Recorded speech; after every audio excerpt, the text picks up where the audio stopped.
마태복음 1장 18절에서 25절 말씀을 통해서 예수 그리스도의 나심이라는 제목으로 하나님 말씀 함께 나누겠습니다. 여러분, 예수님께서 이 땅에 오셔야만 하는 이유는 무엇이었습니까? 첫사람, 하나님이 처음으로 만든 사람 아담과 하와가 선악과를 먹게 되므로 범죄하게 되었습니다. 하나님의 말씀에 불순종함으로 범죄함으로 세상에 죄가 유입되었습니다. 로마서 5장 12절 그러므로 한 사람으로 말미암아 죄가 세상에 들어오고 죄로 말미암아 사망이 들어왔나니 이와 같이 모든 사람이 죄를 지었으므로 사망이 모든 사람에게 이르렀느니라. 성경은 한 사람이 죄를 지었는데 모든 사람이 다 죄를 지었다라고 말하고 있습니다. 왜 그렇습니까? 한 사람의 범죄가 다른 사람에게 전이가 됐다는 말이죠. 흘러내려갔다는 말이에요. 그러니까 누구도 여기에서 자유할 수 없습니다. 그래서 사람은 다 태어나는 순간 죄를 가지고 태어나게 되는데 이 죄를 원죄라고 그러는 거예요.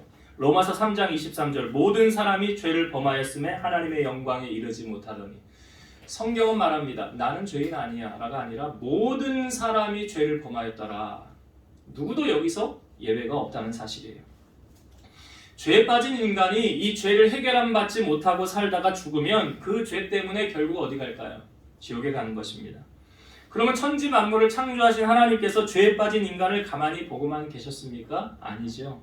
죄가 유입된 순간 바로 하나님은 이것을 해결하기 위한 해결책을 제시하셨어요. 창세기 3장 15절 내가 너로 여자와 원수가 되게 하고 내 후손도 여자의 후손과 원수가 되게 하리니 여자의 후손은 내 머리를 상하게 할 것이요 너는 그의 발꿈치를 상하게 할 것이니라 하시고, 누가 누구에게 한 말씀입니까? 하나님께서 뱀에게 한 말이에요.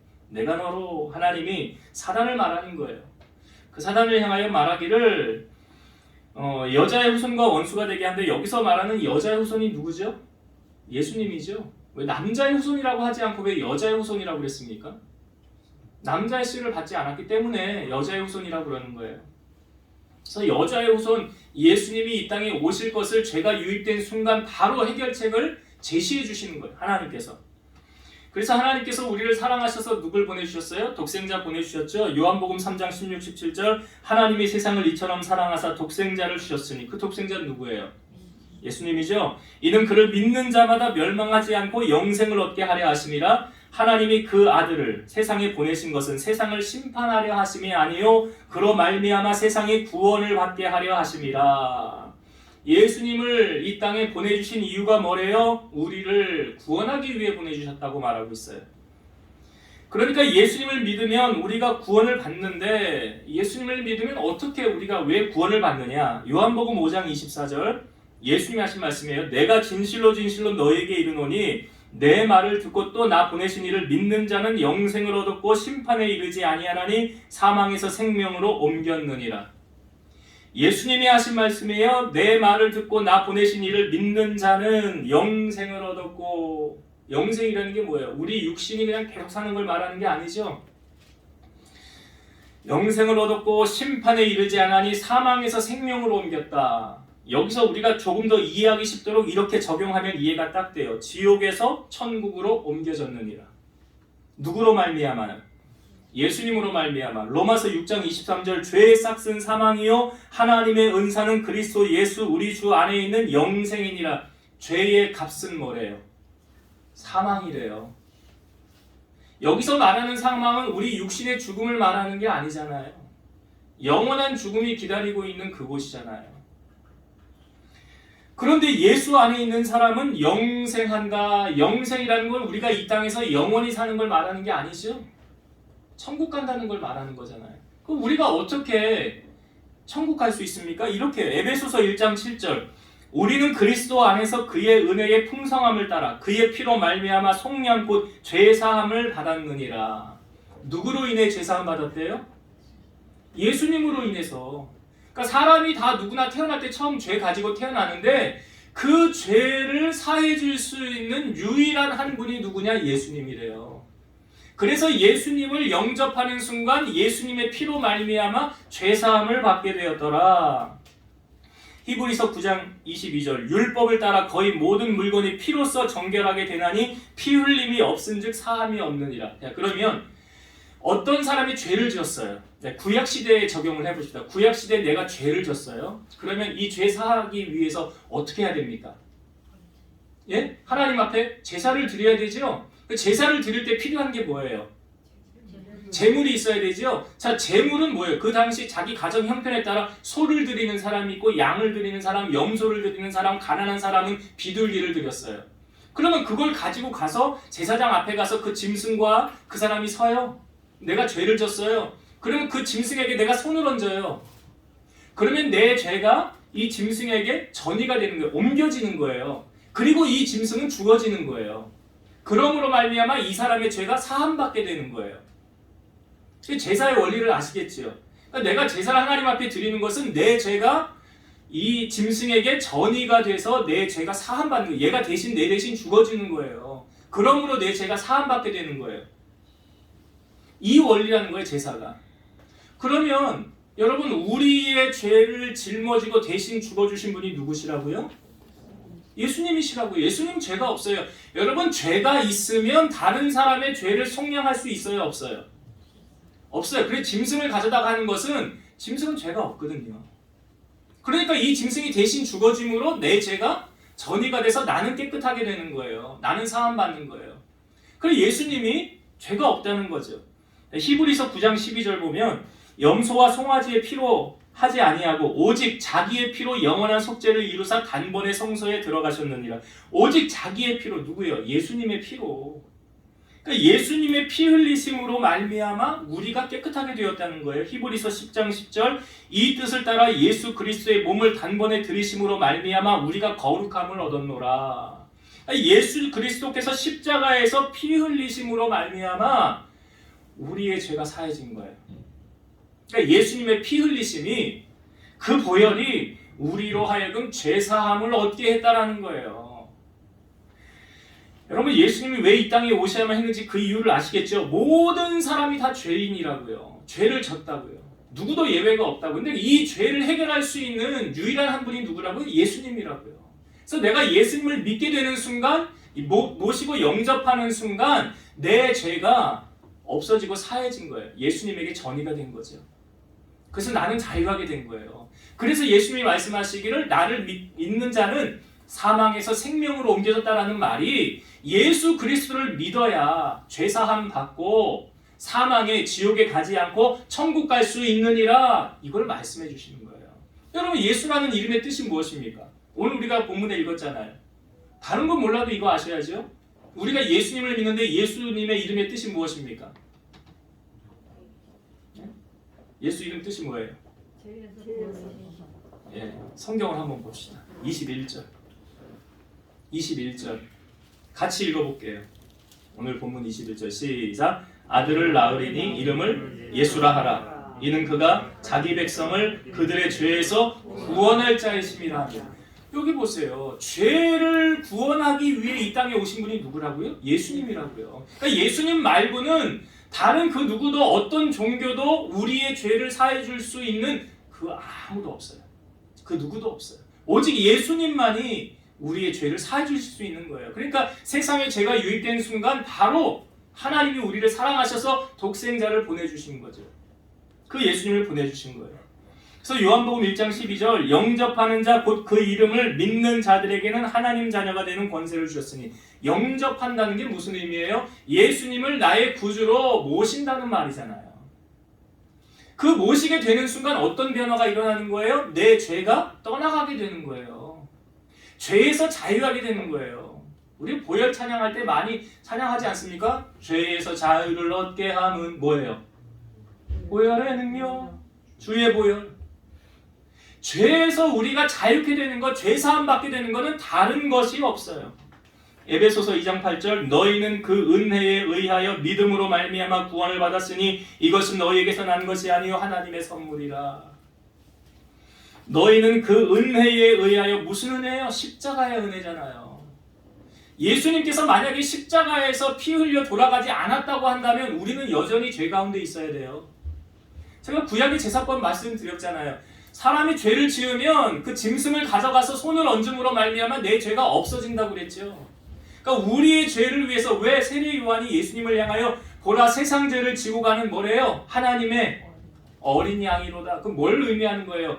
속죄 제물을 의미하는 거잖아요. 그래서 예수님은 내가 인자가 온 것은 섬김을 받으려 함이 아니라 도리어 섬기려 하고 나의 목숨을 많은 사람의 뭘로요? 대속물로 주려 함이니라. 대신 속하여 주는 제물. 내가 너를 위하여 대신 죽어야 네 죄가 사함받는다. 그래서 예수님이 십자가 지신 거잖아요. 누구의 죄 때문에요? 나의 죄 때문에. 나의 죄 때문이라고요. 너 죄 때문에가 아니라. 그래서 이 구원은 하나님의 선물이에요. 여러분 이 자리에 앉아있는 건 로또에 당첨된 것보다도 더 기쁜 소식이라는 사실을 기억하셔야 돼요. 무엇과도 비교할 수 없는 가장 귀한 은혜를 지금 주님이 나에게 주고 계신다. 하나님이 나에게 베풀고 계신다는 사실 잊으시면 안 돼요. 자, 여러분 신약과 구약의 경계는 어떻게 이루어졌습니까? 구약은 BC라고 그러죠. 비퍼 크라이스트, 예수님 오기 전. 신약은 AD라고 그러죠. 아노 도미니에서 아노는 1년, 한 해를 뜻하는 거고 도미니는 주님의 해라는 뜻이에요. 주님의 해. 그러니까 신약과 구약의 경계는 어떻게 나눠져 있습니까? 누가 이걸 정했어요? 예수님. 예수님이 오시기 전 구약이고 예수님이 오신 이후 신약이에요. 신약과 구약에 그렇게 경계가 나뉘어진 거예요.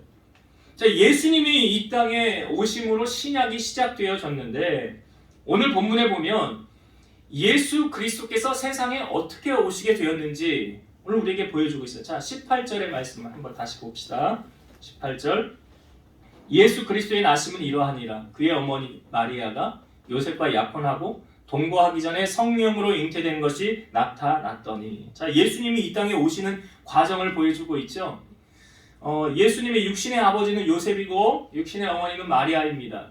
마리아와 요셉이 지금 약혼한 상태인데 동거하기 전이라는 거예요. 잠자리를 아직 같이 안 했다는 거죠. 약혼만 하고. 그런데 마리아가 지금 임신을 했어요. 동거하기 전인데 임신을 했어요. 어떻게 임신했다고 성경이 보여줍니까? 성령으로 잉태돼요. 여러분 처녀가 임신하는 게 말이 돼요? 말이 안 되잖아요. 있을 수 없는 일이잖아요. 어떻게 처녀가 임신을 할 수가 있어? 그런데 오늘 우리가 본 본문의 말씀을 누가복음 1장에서도 같이 좀 보여주고 있는데 그 부분의 말씀을 제가 읽어볼게요. 누가복음 1장 34, 35절. 마리아가 천사에게 말하되 나는 남자를 알지 못하니 어찌 이 일이 있으리이까? 천사가 대답하여 이르되 성령이 내게 임하시고 지극히 높은 이의 능력이 너를 덮으시리니 이러므로 나실 바 거룩한 이는 하나님의 아들이라 일컬어지리라. 마리아가 말하죠. 난 남자를 모르는데요. 내가 어떻게 아이를 낳을 수 있습니까?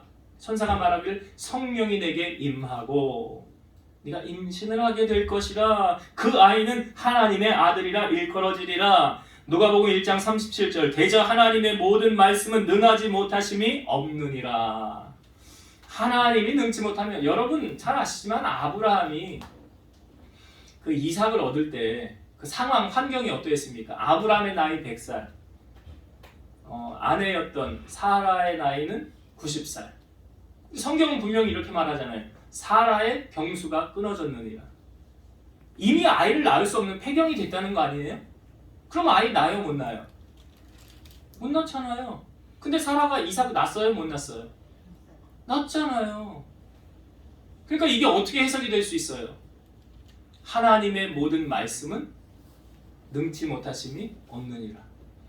이렇게 적용하세요. 하나님 못하시는 거 없어. 하나님 다 하실 수 있어. 그분 말씀하시고. 아니 천지창조도 무엇으로 하셨어요? 말씀으로 천지창조하시잖아요. 그러니까 하나님 못하시는 게 없는 거예요.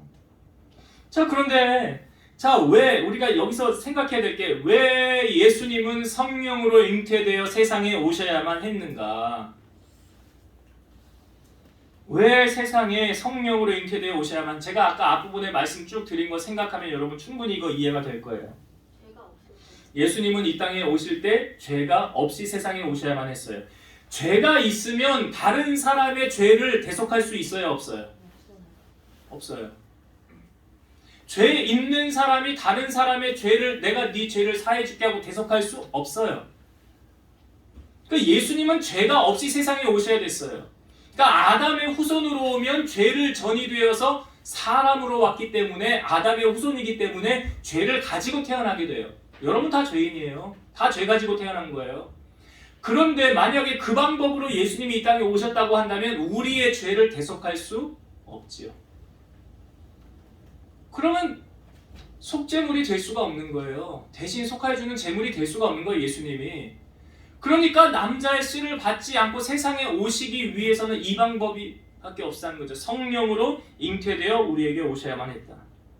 예수님은 성령에 죄가 없다고 그러잖아요. 히브리서 4장 15절 우리에게 있는 대제사장은 우리의 연약함을 동정하지 못하실 리가 아니요 모든 일에 우리와 똑같이 시험을 받으시니로되 죄는 없으시니라. 그러니까 죄가 없어야 다른 사람의 죄를 대속할 수 있는 거예요. 그렇기 때문에 예수님은 이렇게 성령으로 잉태되어 세상에 오셔야만 했더라. 그러니까 우리가 이게 그냥 믿어지는 거 아니에요? 아, 예수님은 사람의 씨를 받지 않고 하나님으로 성령으로 잉태되어 오셔야만 했어. 그럴 수밖에 없어. 그 이유가 뭔지 알아? 예수님은 죄가 없이 이 세상에 오셔야만 했어. 사람의 씨를 받으면 죄 있게 태어나는 거야. 그러면 우리의 죄를 대속할 수 없는 거야. 그렇기 때문에 주님은 성령으로 잉태되어 오셔야만 했다라는 것. 이 중요한 원리가 있잖아요. 죄 없이 세상에 오셔야만 했기 때문에. 자, 이 마리아와 이 요셉이 약혼을 했어요. 마리아가 임신을 했어요. 자, 이 사실을 남편 될 사람 요셉이 알게 돼요.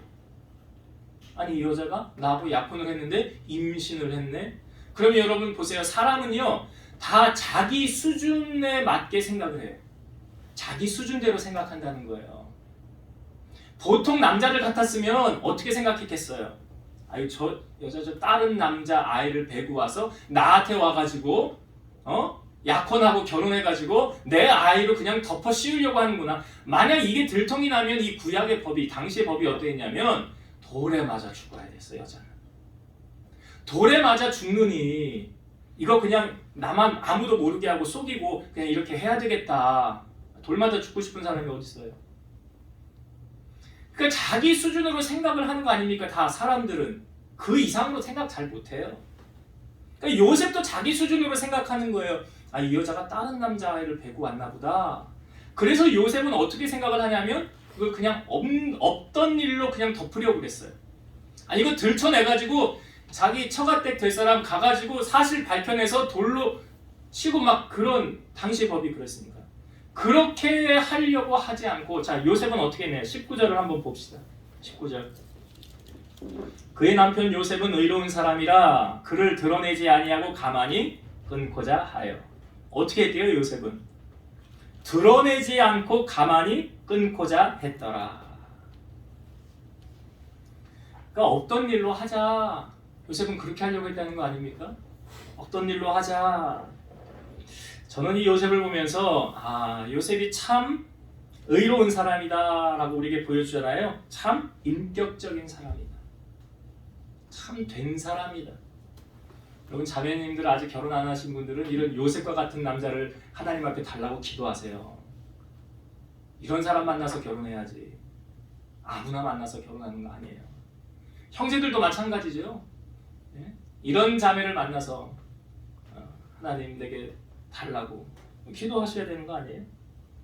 여러분 요셉에게서 지금 어떤 모습이 느껴집니까? 그러니까 허물을 덮어주는 그런 요셉의 모습. 이게요 사랑을 베푸는 모습이에요. 허물을 덮어주는 게 사랑을 베푸는 거예요. 잠언 17장 9절 허물을 덮어주는 자는 사랑을 구하는 자요 그것을 거듭 말하는 자는 친한 벗을 이간하는 자니라. 허물을 덮어주는 자는 사랑을 베푸는 자라라고 말하잖아요. 여러분 중요한 원리가 있는데요. 여러분 주변에 내 편을 많이 만들려면 어떻게 하면 되는 줄 아십니까? 내 사람을 많이 만들려면 어떻게 하면 되는 줄 아세요? 허물을 덮어주면 돼요. 그럼 그 사람 내 사람 돼요. 허물을 덮어주면 내 사람이 되고 내 주변에 적을 많이 만들려면 돌아다니면서 그 사람 험담하고 다니시면 돼요. 그러면 그 사람 옆에는 적들이 많아집니다. 그러니까 간단한 원리죠. 내 편을 많이 만들고 싶은 사람은 허물을 덮어주고 사랑을 베푸세요. 그러나 내 주변에 나는 적을 많이 만들어야 되겠다. 그러면 다니면서 이 사람 욕하고 저 사람 욕하고 다니면서 욕하고 다니세요. 그럼 그 사람 주변에는 다 적들밖에 없어요. 여러분, 베드로가 예수님을 나는 부인하지 않겠습니다라고 하는데 다 굴기 전에 3번 부인했잖아요. 그리고 나서 나중에 예수님 부활하시고 3번째 베드로 만났을 때 고기를 잡으러 갔어요. 153마리나 잡고 난 다음에 예수님이 아침상 차려주시고 베드로와 대화를 나누십니다. 자, 예수님의 대화, 베드로에게 했던 첫 번째 질문, 너는 나를 사랑하냐? 저는 이 말씀 속에서 참 예수님이 인격적이세요. 너 왜 그때 나 모른다고 부인했어? 그것도 3번이나.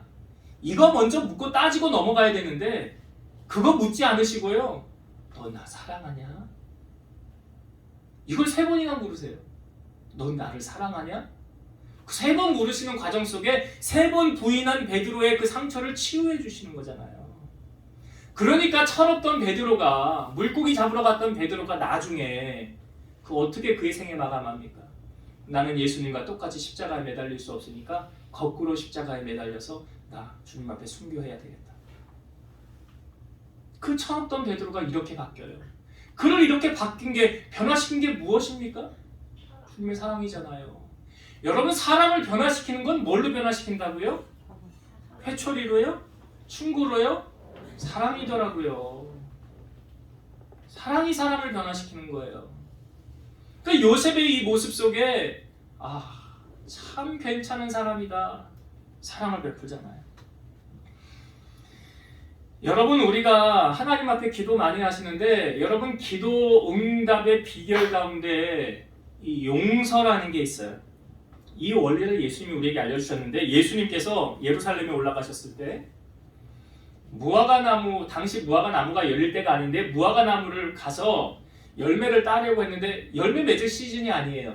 근데 열매가 없으니까 예수님이 무화과 나무를 책망하셨어요. 이제 사람이 너에게서 열매를 따먹지 못하리라. 책망을 하고 다음 날 와서 가보니까 그 나무가 뿌리째 말라 죽어 있는 거예요. 아니, 이런 일은 없잖아요. 번개 맞아 나무가 죽는 경우라도 몰라도 하루 만에 어떻게 나무가 죽습니까? 근데 죽은 거예요. 베드로가 예수님에게 라비여, 당신이 말씀하신 이 나무가 말라 비틀어서 죽었나이다. 그러니까 예수님이 그때 하신 말씀이 뭐냐면 하나님을 믿으라 그래요. 하나님을 믿으라. 그 다음에 하신 말씀이 내가 진실로 너에게 이르노니 이 산더러 들려 바다에 던져지라 하며 그 말하는 것이 이루어질 줄 믿고 마음에 의심하지 아니하면 그대로 되리라.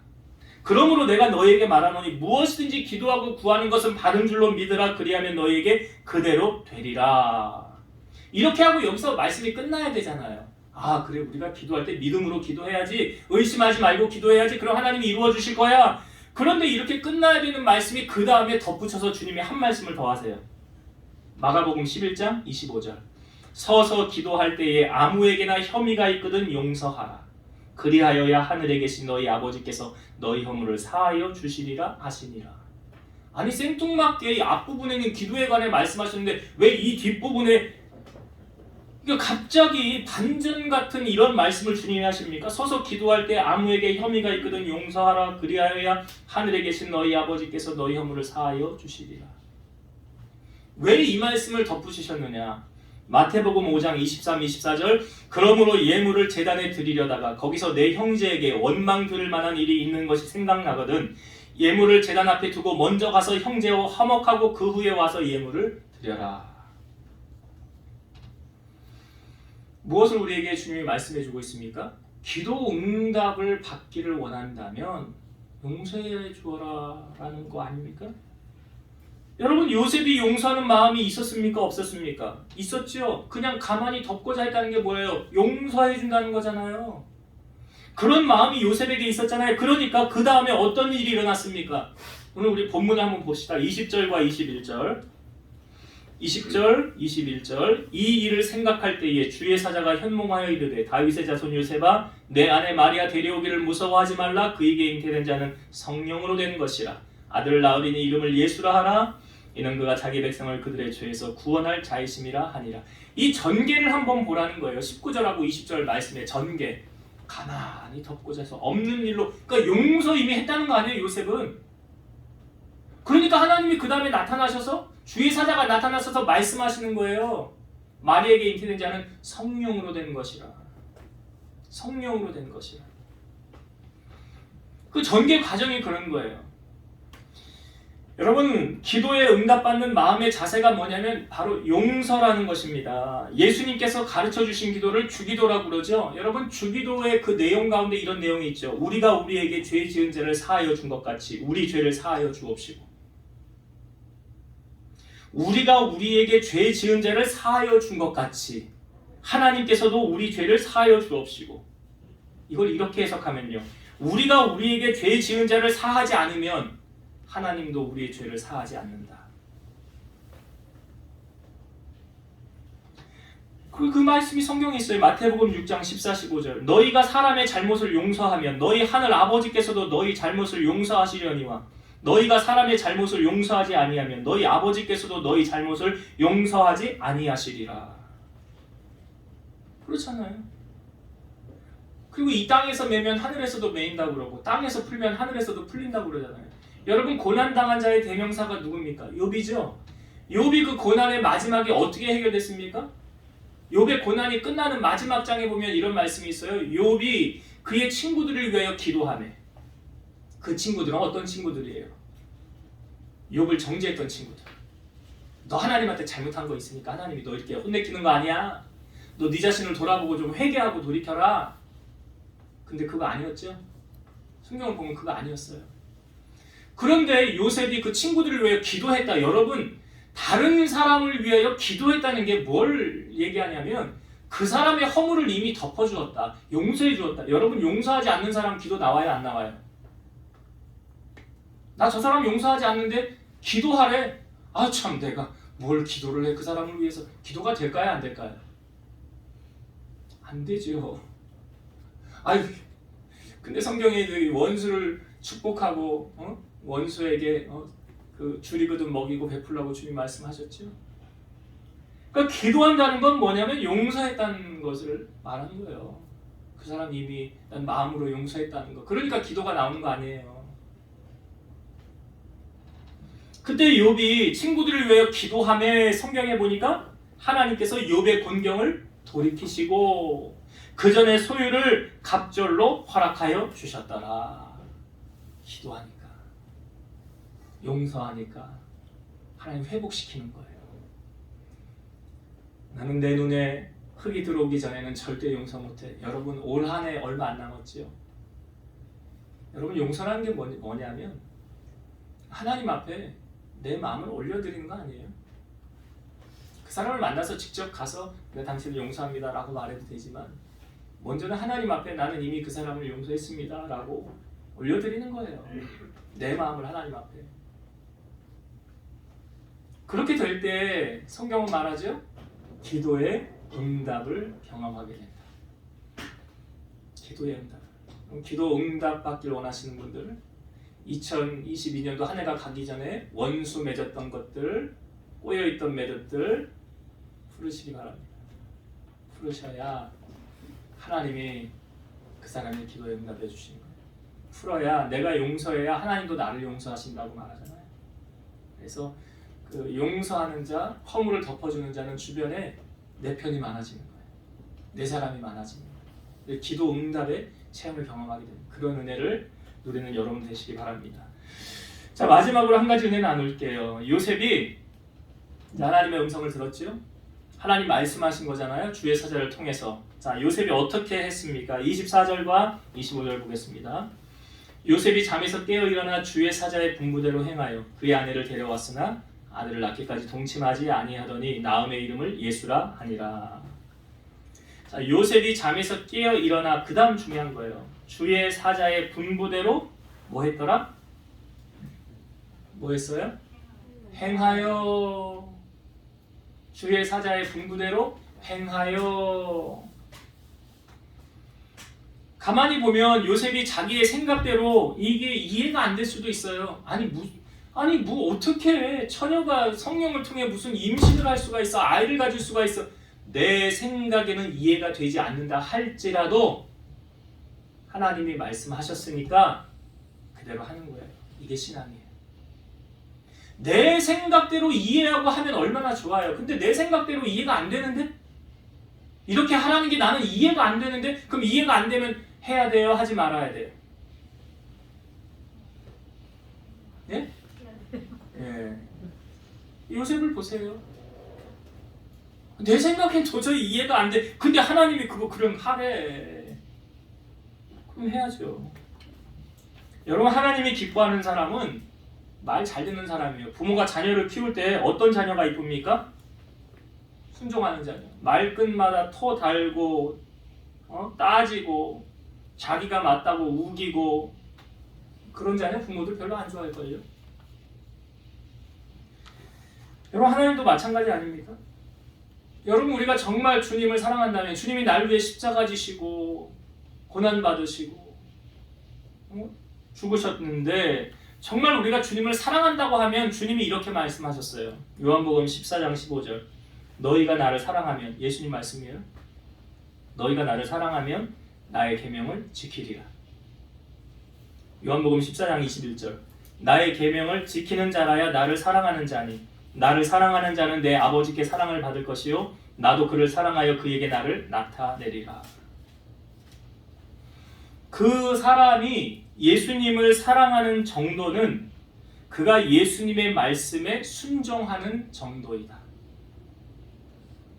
그러니까 말씀에 대한 순종은 예수님을 사랑함에 비교할 때 정비례한다는 거예요. 그러니까 말씀에 순종하지 않는 사람은 예수님을 사랑하지 않는 사람이다. 왜 예수님이 나의 계명을 지키는 자라야 나를 사랑하는 자니 그랬습니까? 지키지 않는 자는 주님 사랑하지 않는 자라. 요셉은 하나님의 말씀에 어떻게 반응했다고요? 내 생각에 이해가 되지 않는다 할지라도 그 말씀에 순종했더라.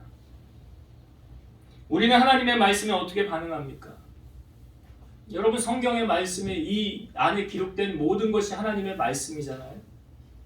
그 말씀에 우리가 순종하며 사는 것은 내가 주님을 사랑합니다 라는 것을 삶으로 보여주는 거고, 이 말씀을 내가 알매도 불구하고 순종하지 않는 것은 주님 별로 사랑하지 않는 사람이다 라고 말해주고 있어요.